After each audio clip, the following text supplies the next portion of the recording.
Cümleten selamun aleyküm hanımlar. Diva Patik YouTube kanalıma hepiniz hoş geldiniz. Bugün birlikte tek renk, ajurlu, burgulu, çok güzel çeyizlik 5 şiş patik yapacağız.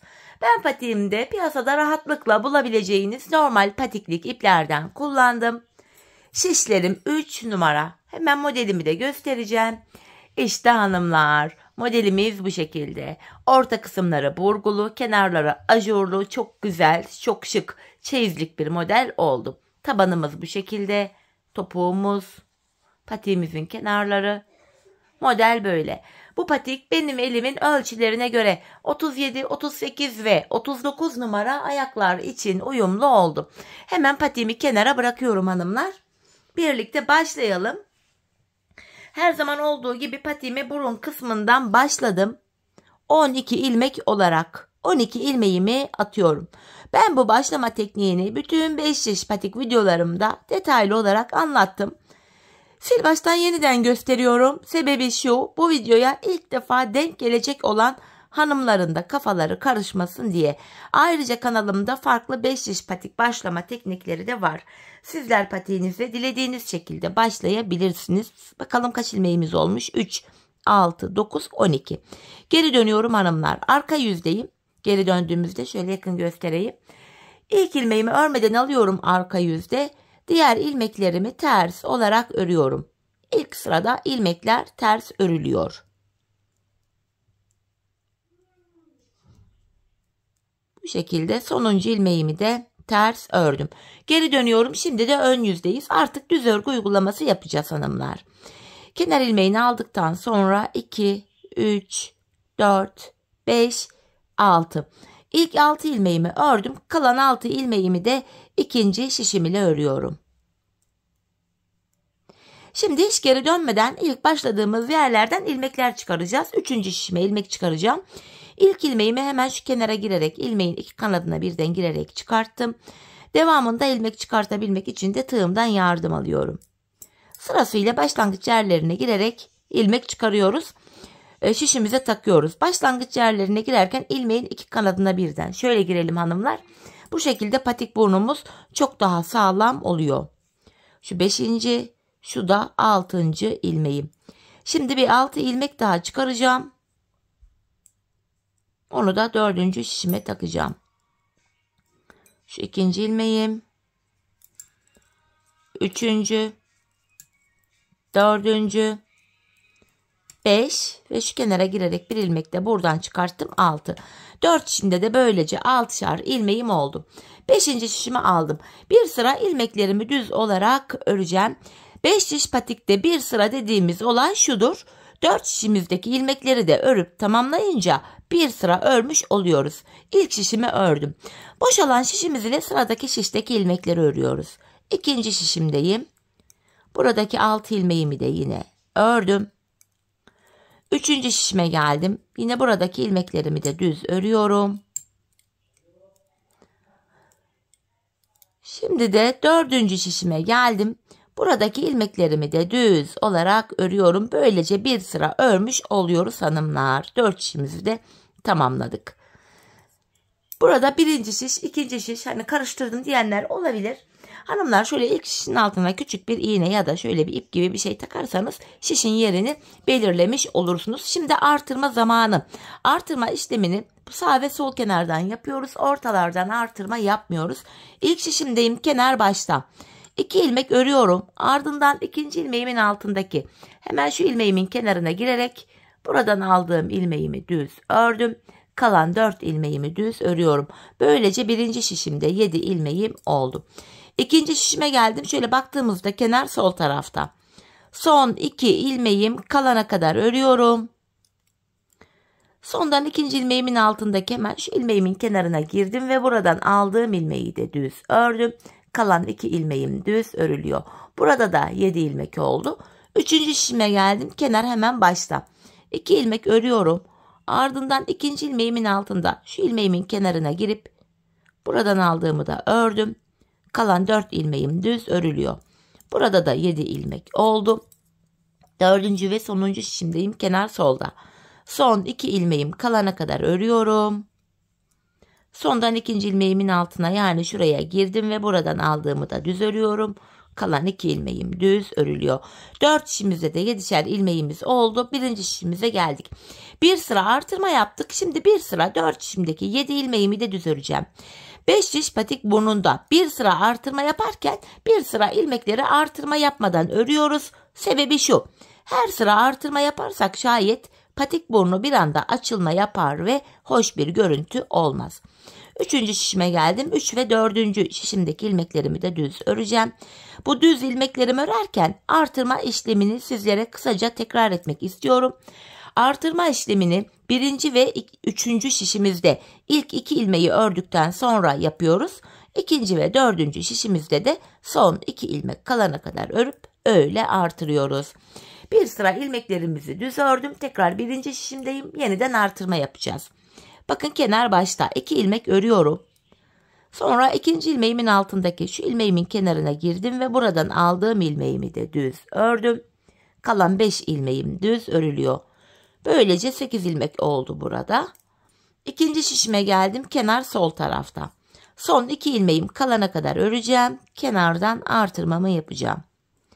Sondan 2. ilmeğimin altına şuraya giriyorum ve buradan aldığım ilmeğimi düz ördüm. Son 2 ilmeğimi de düz örüyorum. Burada da 8 oldu. 3. şişimdeyim, kenar başta.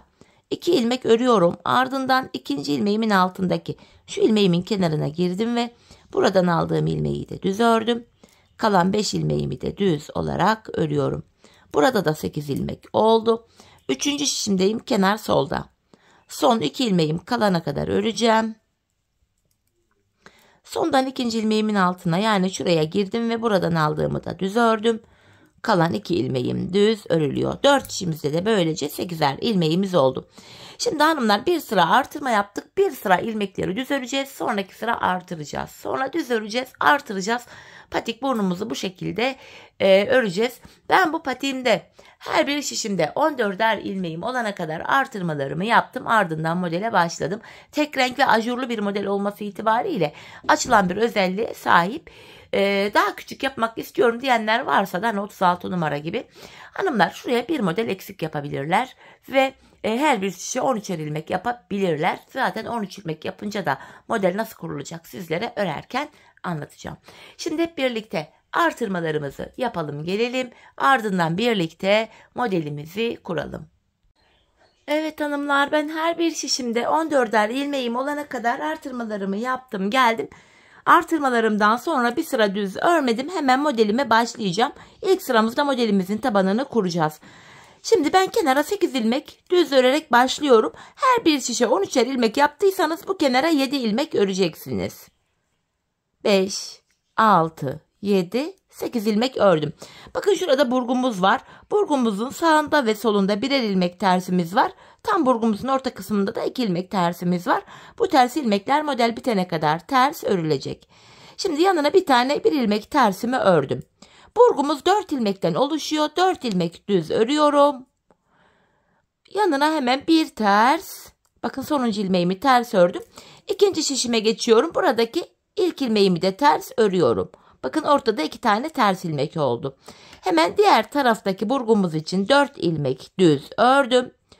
Burgumuzun yanı için bir ilmek daha ters örüyorum. Burada kalan 8 ilmeğimi düz örüyorum. 13'er ilmek yapanların bu kenarda 7 ilmekleri kalıyor. Bu ilk sırada modelimizin alt tabanını kurduk. Geldik modelimizin alt kısmına. Patiğimizin tabanına model kurulumu yapmıyoruz. Tabandaki ilmeklerimizi düz olarak örüyoruz. Çünkü ajurlu örgü modeli patik tabanı için uygun olmaz. Delik delik görüntüsü var çünkü. Tabandaki diğer şişime geldim. Yine buradaki ilmeklerimi de düz olarak örüyorum. Bu şekilde. Evet hanımlar, tabanımızı ördük. Tekrar ön yüzdeyim, ilk şişimdeyim. Model kurulumuna başlayacağız. Hem ajurlarımızı yapacağız hem de burgumuzu yapacağız bu aşamada. Öncelikle hanımlar hemen şu kenarda bakın burgunun sağ ve sol kenarına ajurlar yapacağız. Burada sağa doğru kesim yapıp ajur yapacağız. Sol tarafta da ajur yapacağız. Sola doğru kesim yapacağız. Öncelikle burada 6 ilmek örüyorum. 2, 3, 4, 5, 6. Bakın ilk ajurumuzu yapacağız. Ters ilmeğimin önünde 2 tane ilmeğim var. Bu 2 ilmeği alıyorum. Sağa doğru kesim yapacağım. İkinci ilmeğimi ilkinin önüne getirdim. İkisini birlikte keserek örüyorum. Bu şekilde sağa doğru kesimimi yaptım. İpimi şişime bir kere doladım. Ve hemen yanındaki bir ilmeğimi ters örüyorum. Bir ilmeği ters ördüm. Şimdi burgumuzu yapacağız bu 4 ilmek üzerine. Burada ilk başta sağa doğru burgu yapacağız. Yani bakın şu 4 ilmeğim var. İkinci ikili ilmeğim önden gelecek şekilde. Bu ilk ikili ilmeğim de arkadan gelecek şekilde bakın. Şöyle ilmeklerimi yer değiştirdim. Sonra bu 2 ilmeği sol şişime aldım. Sırasıyla bu 4 ilmeğimi düz örüyorum. Bu sağ taraftaki ilk burgumuzu yaptık. Yanındaki bir tersimi ters örüyorum. Geldik diğer şişimize. Buradaki bir ters ilmeğimi de yine ters ördüm. Burada da hanımlar sola doğru burgu yapacağız. İlk ikili ilmeğim önden gelecek şekilde, ikinci ikili ilmeğim de arkadan gelecek şekilde. Bakın şöyle ilmekleri yer değiştirdim. Yani sola doğru burgumu yaptım. Ardından bu 4 ilmeği sırasıyla düz örüyorum. Yanındaki bir ilmek tersimi ters ördüm. Şimdi buraya da ajur yapacağız. Ters ilmeğimden sonra ipimi şişime doladım. Öndeki 2 ilmeğimi keserek örüyorum. Bakın bu şişimde 6 ilmek kaldı. Kalan 6 ilmeğimi düz olarak örüyorum. Bu şekilde. Yine patiğimizin tabanına geldik hanımlar. Patiğimizin tabanı yine düz olarak örülecek. Altta yapılacak bir işlem yok. Bu nedenle videonun devamında artık bu taban bölümü göstermeyeceğim. Videoyu keseceğim. Sizler videonuzu durdur, oynat yaparak patiğinizi kolayca örebilirsiniz. Yine tabandaki ilmeklerimi örüyorum şu anda. Evet. Tekrar ön yüze geldik hanımlar. Bu modelimizde her 5 sırada bir burgu işlemi yaparken ajuru her sırada yapacağız hanımlar. Bir önceki sırada 6 ilmek örüp öyle kesim yapmıştık. 13'er ilmek yapanlar 5 ilmek örüp öyle kesim yapacaklardı.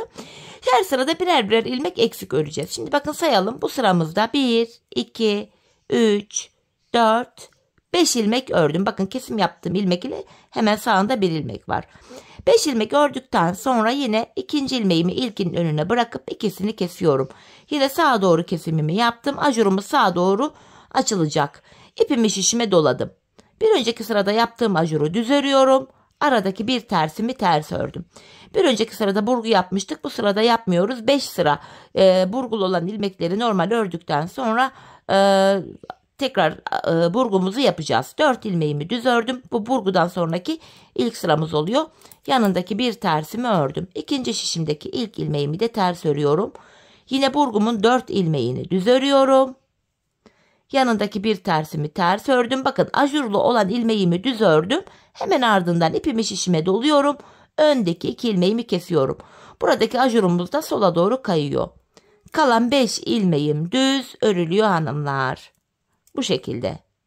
Şimdi tabanımızı düz olarak örelim gelelim. Evet, tabanımızı ördüm geldim. Yeniden ön yüzdeyim hanımlar.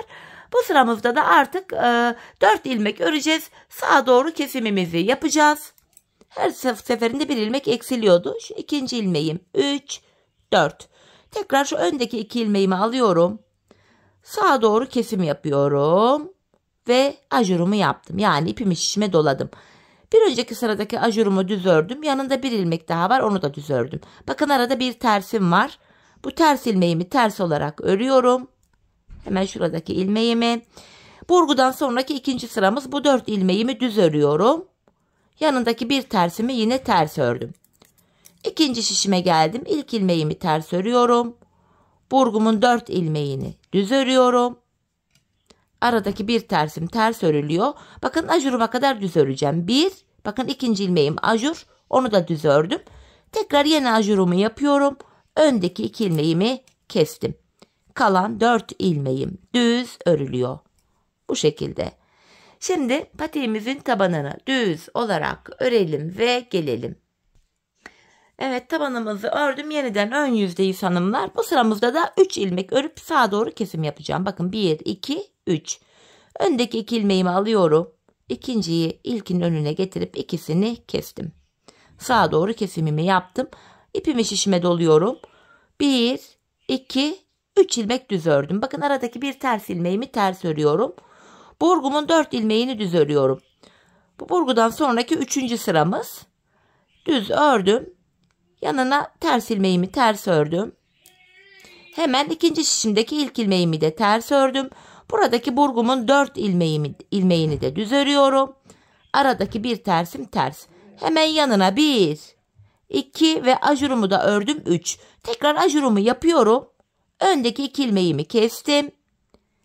Kalan 3 ilmeğimi düz örüyorum. Bu şekilde. Şimdi tabanımızı örelim gelelim. Evet hanımlar, yeniden ön yüzdeyim. Bu sıramızda da 2 ilmek örüp sağa doğru kesim yapacağım. 2 ilmek ördüm. Öndeki 2 ilmeğimi alıyorum. İkinciyi ilkinin önüne bırakıp ikisini kestim. Ve ipimi şişime doluyorum. Ajurumu yapıyorum. Yanına 1, 2, 3, 4 ilmek ördüm. Hemen yanındaki bir tersimi ters örüyorum. Burgumun 4 ilmeğini düz örüyorum. Burgudan sonraki bu 4. sıramız oluyor. Aralardaki ters ilmeklerim yine ters örülüyor. İkinci şişimdeyim. Yine ilk ilmeğimi ters ördüm. 4 ilmek düz örüyorum burgumun ilmeklerini. Yanındaki bir tersimi yine ters ördüm. Burada ajuruma kadar öreceğim. 1, 2, 3. Bakın ajurumu da ördüm 4. Yeniden ajurumu yapıp öndeki 2 ilmeğimi kesiyorum ve kalan 2 ilmeğimi örüyorum. Şimdi tabanımızı örüp gelelim. Evet hanımlar, yeniden ön yüzdeyiz. Ajurumuzun son sırasını yapacağız. Bakın burada 1, 2, 3, 4, 5 ajurumuz var. Her 6 ajurda bir model bitiyor. Yenisini başlatıyoruz. Ayrıca burgumuzdan sonraki de sonuncu sıramız oluyor. Her yeni burguda yeni ajurlu modeli de başlatacağız. Bu aşamada kenara bir ilmek düz örerek başladım. Her bir şişe 13'er ilmek yapanların burada bir ilmek düzleri kalmıyor. Hemen ilk 2 ilmeği sağa doğru kesip ajurlarını yapıyorlar. Ben bir ilmek düz ördüm. Öndeki 2 ilmeği alıyorum yine. Sağa doğru kesimimi yaptım. Ajurumu yapıyorum. Bakın 6. ajur oldu. 1, 2, 3, 4, 5. Bu yaptığımız ajur 6. Ajurumu yaptım. 1, 2, 3, 4, 5 ilmek düz ördüm. Aradaki bir tersim ters örülüyor yine. Burgudan sonraki 5. sıramız. 4 ilmeğimi düz ördüm. Arada bir tersim var. İkinci şişime geldim. Buradaki ilk ilmeğim de ters. Yine burgumun 4 ilmeğini düz örüyorum. Arada bir tersim var yine. Şimdi tekrar ajuruma kadar öreceğim. 3, 4. Bakın ajurumu da ördüm. 5. Yine ajurumu yapıyorum ve öndeki 2 ilmeğimi kestim. Sonuncu ilmeğimi de düz örüyorum. Şimdi tabanımızı örelim gelelim. Evet hanımlar, yeniden ön yüzdeyiz. İlk ajurlu modelimizi, yani bunu bitirdik. İkinciye başlayacağız. Ve yeniden burgumuzu yapacağız. Çünkü 5 sıra ördük ilk burgudan sonra. İkinci burguyu da yapacağız. Yine ilk modelde olduğu gibi buraya da 6 ilmek örüyorum. 3, 4, 5, 6. Bakın ters ilmeğimin önündeki 2 düz ilmeğe kadar ördüm. Hemen burada yine ikinci ajurlu modeli başlatıyorum. İlkini bitirdik çünkü. İkinci ilmeğimi ilkinin önüne getirip ikisini sağa doğru kestim. Ajurumu yapıyorum. Bir tane ters ilmeğim var. Şimdi burgumuzu şöyle yapacağız. İlk burguda hanımlar ikinci ikili ilmeği alıp ilk ikiliyle yer değiştirmiştik. Bu aşamada bakın. Yapacağımız işlem şu: burguyu tersten yapacağız. Şu ilk ikili ilmeğim önden gelecek şekilde, ikinci ikili ilmeğim de arkadan gelecek şekilde yer değiştireceğiz. Ya da şöyle de hesaplayabilirsiniz. Bakın alttaki burgumuzda önden gelen ikili ilmek şurada. Bakın ilk ikili ilmek olmuş burada. Bu yine önden gelecek şekilde. Arkadaki ikili ilmeğim arkadan gelecek şekilde. Bakın ilk ikili ilmeğim önde. Diğer ikinci ikili ilmeğim arkadan gelecek şekilde. Bu defa şöyle. İlmekleri yer değiştirdim. Bu ilmeklerimi sırası ile düz örüyorum. 2, 3, 4. Yanındaki bir ters ilmeğimi ters ördüm. Burgumuzun birini ilk modelde olduğu gibi yapıyoruz. Diğerini ikinci şu an yaptığımız gibi yapıyoruz. Sırasıyla burgumuz böyle yapılacak. Hemen ikinci şişime geldim hanımlar. Burada da bir ters ördüm. Şimdi buradaki burgumuzu da şöyle yapacağız. Bakın. Altta yer değiştirdiğimiz ilmek önden gelen ikili ilmek, bakın ikinci ikili ilmek olarak görünüyor. Bu ikinci ikili ilmek önden gelecek şekilde şöyle, ilk ikili ilmek de şöyle arkada olacak şekilde. Burada da ilmekleri yer değiştirdim. Burgumu yaptım. Sonra bu 4 ilmeğimi sırasıyla düz örüyorum.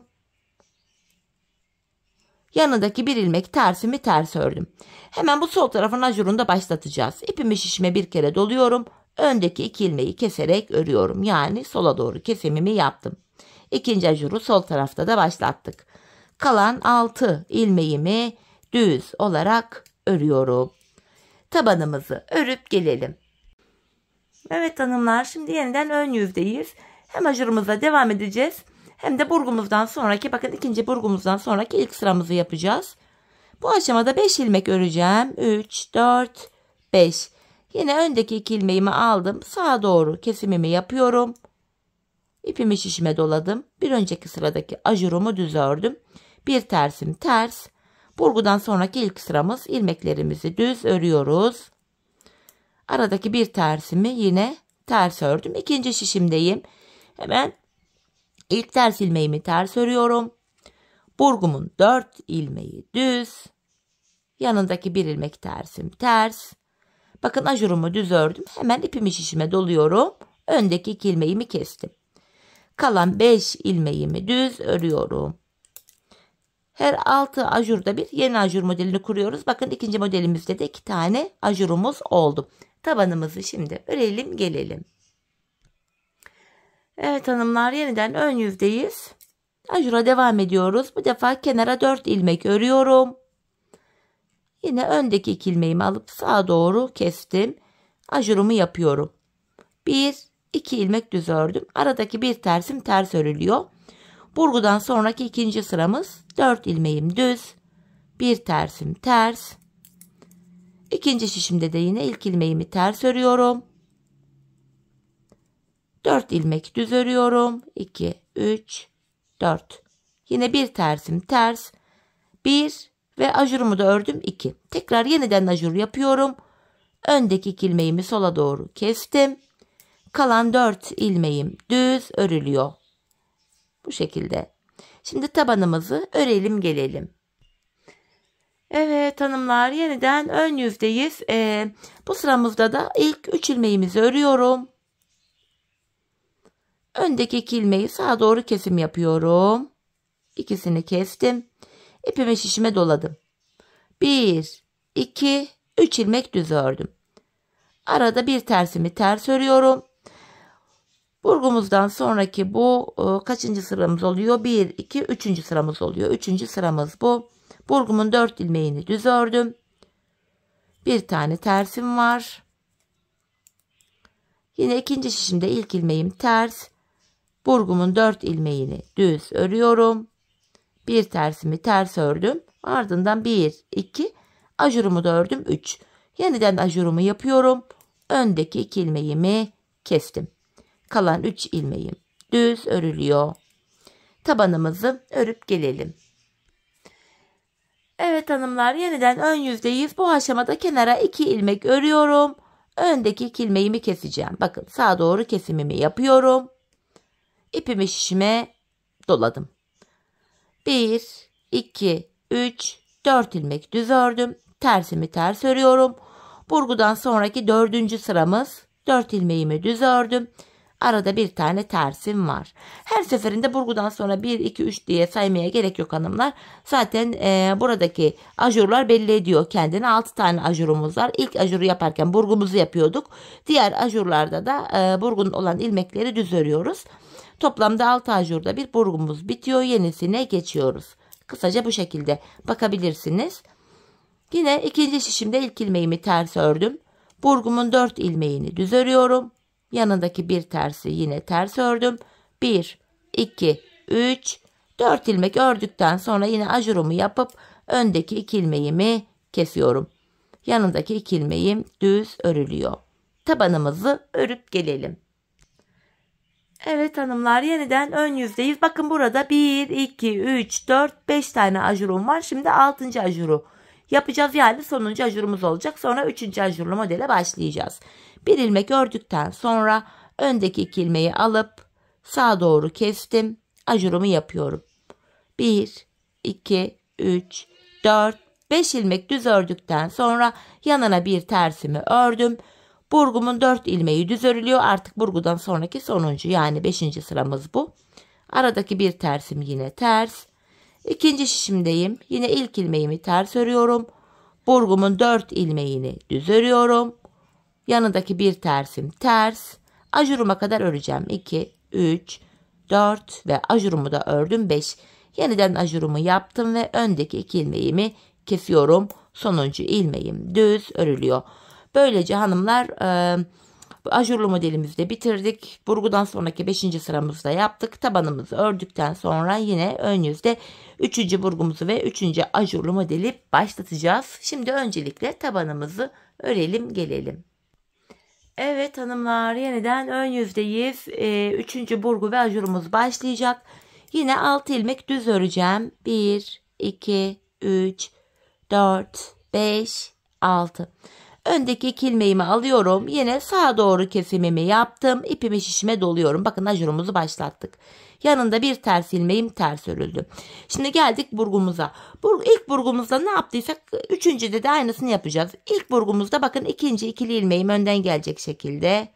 İlk ikili ilmeğim de arkadan gelecek şekilde. Şöyle ilmeklerimi yer değiştirdim. Şöyle ve sırasıyla bu ilmeklerimi düz olarak örüyorum. Sıra sıra burgularımızı bu şekilde yapacağız. Birinci burgu ile üçüncü burguyu aynı yaptık. Birazdan dördüncü burguyu yapacağız. Onu da ikinci ile aynı şekilde yapacağız. Bir böyle bir böyle, hani sırasıyla burgu modelini kuracağız. Hemen bir ters ilmeğimi ters ördüm. İkinci şişimdeyim. Burada da hemen ilk ilmeğim ters. Şimdi buradaki 4 ilmeği de burguyu yapacağız. İlk burguyu yaptığımız gibi.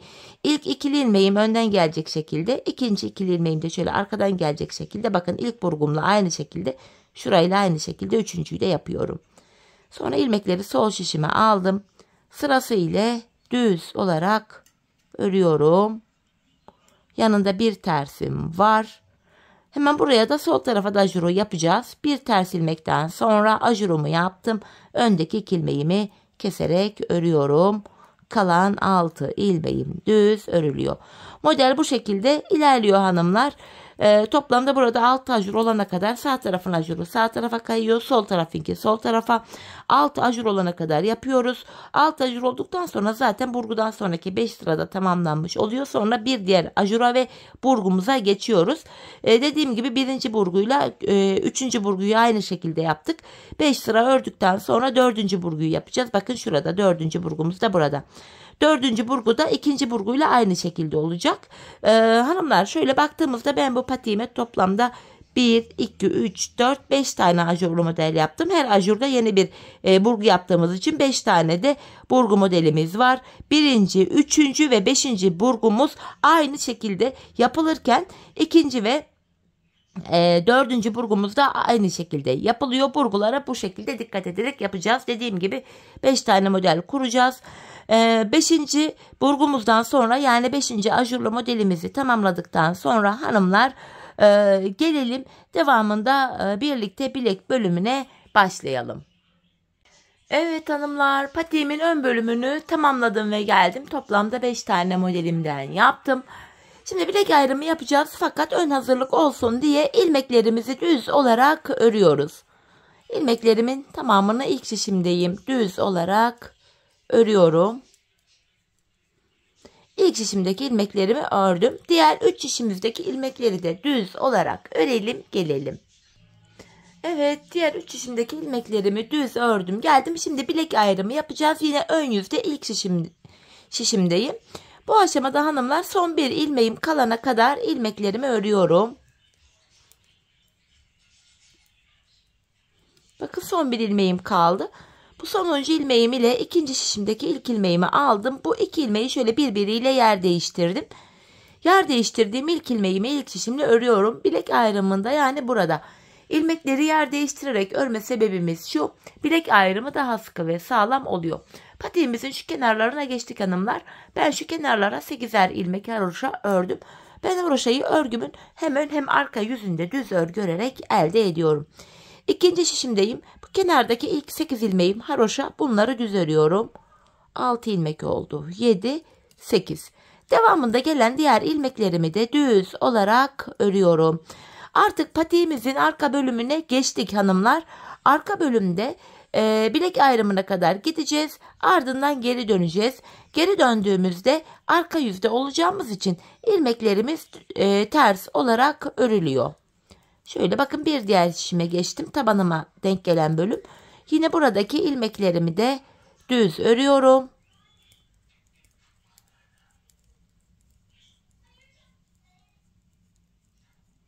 Son şişime geçtim. Bilek ayrımı yaptığımız yer burası. Yine buradaki ilmeklerimi de düz örüyorum. Son 8 ilmeğim haroşa. Haroşalarımı yine düz öreceğim. Bu bilek kenarındaki 8'er ilmek haroşalarımız haroşa olarak örülüyor. Sonuncu ilmeğimi de ördüm. Bilek ayrımına kadar geldim. Geri dönüyorum. Arka bölümde yapacağımız işlem bu. Bilek ayrımına kadar öreceğiz. Geri döneceğiz. Öreceğiz. Geri döneceğiz. Bakın, geri döndüm. İlk ilmeğimi örmeden alıyorum. Kenar ilmeğim ile birlikte toplam 8 ilmek düz öreceğim.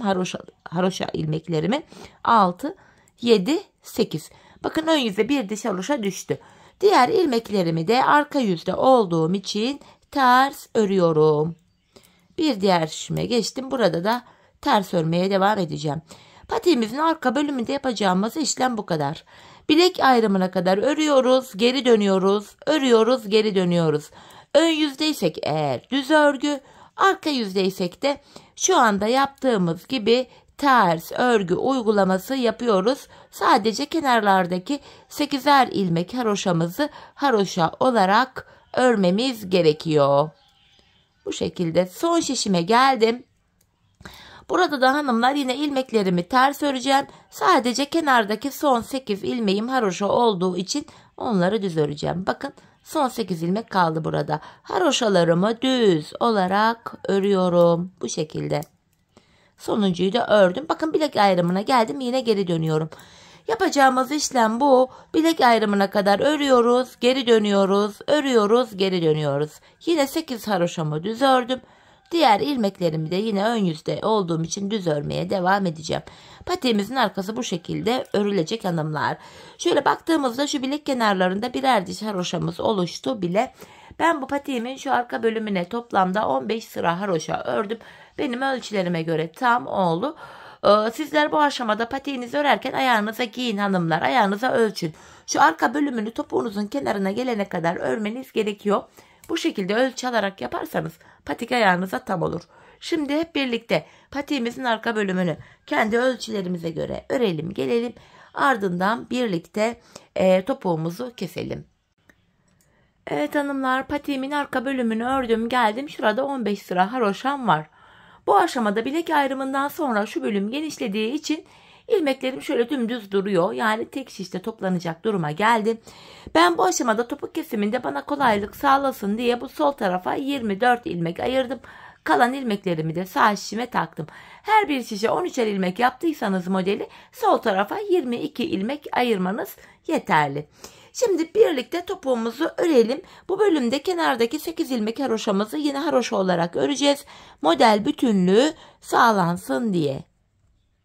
8 haroşamı ördüm. Ön yüzdeyim. İlmeklerimi düz olarak ve sayarak örmeye devam edeceğim. 8 haroşayı örmüştüm. 9, 10, 11, 12, 13, 14, 15, 16, 17, 18, 19, 20, 21, 22, 23. İlk 23 ilmeğimi ördüm. 24. ilmekte öndeki 2 ilmeği birlikte keserek örüyorum. 23 ördüm, 24'te kesim yaptım.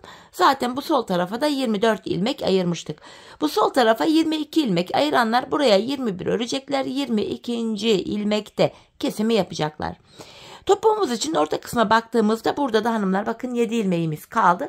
Bu 7 ilmek her seferinde birer birer kesilecek, eksilecek, bitecek ve böylece topuğumuz oluşacak. Şimdi yapacağımız işlem şu. Geri dönüyorum. Arka yüzdeyim. İlk ilmeğimi örmeden aldım. Arka yüzde olduğum için ilmeklerimi ters olarak örüyorum. Son 8 haroşa ilmeğimi düz öreceğim sadece. Bakın, son 8 ilmeğime geldim. Haroşalarımı düz olarak örüyorum. Tekrar geri döndük. Ön yüzdeyim. Bir önceki sırada yaptığım işlemin aynısını yapacağım. Yani ilk 23 ilmeğimi öreceğim. 24'te kesim yapacağım. Sol tarafa 22 ilmek ayıranlar da 21 örecekler. 22. de kesimi yapacaklar. 8 haroşamı ördüm. Sayarak gidiyorum. 9, 10, 11, 12, 13, 14, 15, 16, 17, 18, 19, 20, 21, 22, 23 ilmek ördüm. 24. ilmekte öndeki ikisini keserek örüyorum. İkinci kesimi yaptım. Bir önceki sırada şu arada 7 ilmek vardı. Şimdi baktığımızda bir tanesi eksildi. 6 ilmek kaldı. Şimdi yapacağım işlem şu: geri döneceğim. Arka yüzde ilmekleri öreceğim. Ön yüzde yine 23 örüp 24'te kesimimi yapacağım. Biz bu kesme işlemine şu aradaki 6 ilmek bitene kadar devam edeceğiz hanımlar. Şimdi hep birlikte patiğimizin topuğunu sizlere anlattığım gibi örelim gelelim. Evet hanımlar, aradaki ilmeklerin bitene kadar patiğimin topuğunu ördüm geldim. İlk başta sol tarafa 24 ayırmıştım. Kesimlerden sonra sağ şişimde de 24 ilmeğim kaldı. Sol tarafa 22 ilmek ayıranlarında kesimlerden sonra sağ şişlerinde de 22 ilmekleri kalıyor. Şimdi bu aşamada patiğimin düz tarafı içeride, ters tarafı da dışarıda olacak şekilde şöyle ikiye katladım. Ben tığ ile kolay kesim yapabildiğim için tığımı aldım. İlk kesimim şöyle. Benden taraftaki şişten bir ilmek, ikinciden de bir ilmek aldım. İkisini topluyorum. Diğer kesimlerimi de şöyle yapacağım. Benden taraftaki şişten bir ilmek, ikinciden de bir ilmek alıyorum. İkinci ilmeği ilkinin içinden geçirip tığımdaki ilmeklerimi topladım. Benden taraftaki şişten bir ilmek, ikinciden de bir ilmek aldım. İkinci ilmeği ilkinin içinden geçirip tığımdakileri topluyorum. Karşılıklı olarak şişlerimizden birer tane ilmek alıyoruz ve ikinci şişten aldığımız ilmeği ilk şişten aldığımız ilmeğin içinden geçiriyoruz. Tığımızdaki ilmeklerimizi topluyoruz hanımlar. Bu şekilde her iki şişteki ilmek sayıları da eşit olduğu için kesim sonunda ilmekler aynı anda bitiyor. Ve her iki patiğimizin topuğu da aynı yöne, aynı şekilde kesiliyor. Zaten gizli kesim olduğu için ayağı giyince kesimizi belli bile olmuyor. Çok temiz bir görüntüsü oluyor bu tarz topukların. Yani bildiğiniz farklı, sevdiğiniz patik topuk yöntemleri varsa onları da kullanabilirsiniz. İstediğiniz şekilde bu bölümü yapabilirsiniz. Yine ilmeklerimi kesmeye devam ediyorum. Haroşalı bölümlere geldim. Orada da yine aynı işlemi uyguluyorum. Benden taraftaki şişten bir ilmek, ikinci şişten de bir ilmek alıyorum. İkinci şişten aldığım ilmeğimi ilk şişten aldığım ilmeğin içinden geçiriyorum ve tığımdaki ilmeklerimi topluyorum. Son birer ilmeğim kaldı. Burada da yine önce benden taraftaki, sonra ikinci şişimdeki ilmeklerimi aldım. Tığımda 3 ilmeğim var. Üçünü birden topladım. 2 tane zincir çekip ipimi kesiyorum. Burunda başladık, topukta bitirdik hanımlar. Hiç ip kırma olayı falan olmuyor 5 şiş patiklerde. Bu yönden 5 şiş patiklerin bu özelliğini çok seviyorum. Hemen ipimin ucunu da şöyle arka kesim yaptığım ilmek aralarına girerek güzelce gizliyorum. Evet. Bakalım topuğumuza. Bakın hanımlar. İşte topuğumuz şu şekilde, ayağı giyince şöyle duruyor. Çok temiz, düzgün bir görüntüsü var. Görüntü itibariyle de patiğimiz şöyle. Hemen manken ayağıma da giydireyim hanımlar. Patiğimizi bir de ayağımızda görelim. Şu şekilde. Çeyiz için çok uygun, harika bir model oldu. İstediğiniz renklerle yapabilirsiniz. Her renge çok yakışacaktır. Kullanışlı, hoş bir model oldu hanımlar. Evet. Patiğimizin ayaktaki duruşu da yine bu şekilde. Gördüğünüz gibi. Şöyle yakından göstereyim. Kenarı, tabanı, arka bölümü, model bu. Evet hanımlar, yine birlikte güzel bir modelin daha sonuna geldik. Umarım sizlere faydalı, hoş bir video olmuştur. Yeni modellerde, yeni videolarda buluşmak dileğiyle. Şimdilik hoşça kalın, sağlıcakla kalın.